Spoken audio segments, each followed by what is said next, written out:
what's up? This is a beautiful loaf of bread. But today we are not going to talk about bread, but we are going to talk about bread knife. But not this bread knife. A beautiful, sharp, serrated edges Japanese knife.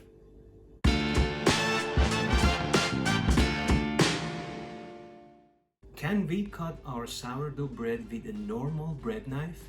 No, it's not possible. But is this Japanese knife perfect enough to cut it smoothly? Let's find it. Alright, let's unpack this knife. I mean, of course, fake unpack. You think I could wait until now? I already unpacked it. Yeah, I know. Alright, let's see what we got here. Let's open it. Not a very fancy packaging. It's so simple because this knife is not very expensive. I bought it something like $25. As you can see, it's a very simple plastic handle Japanese bread knife, but it has a serrated edge, which is so important to cut your sourdough or any other loaf of bread you are going to cut.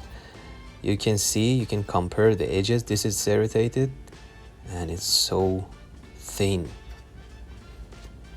Now let's cut with this knife and compare it to that Japanese knife. Not bad, because I didn't cut the middle, but as you can see, it's not a very clean cut. Now the moment of truth.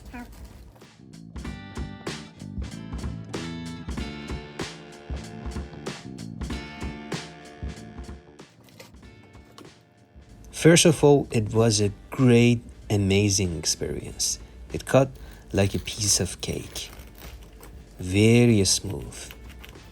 And as you can see, this is beautiful. I mean, look at it. Cut very clean and a slice perfect. Japanese knife approved. Alright, that was it. As you can see, Japanese knife cut smoothly and beautifully. So definitely choose one Japanese knife to cut your sourdough bread, and the important thing is to have a serrated, beautiful edges. And careful when you cut with any Japanese knife, you might cut your finger. If you like it, you can subscribe to see more on this.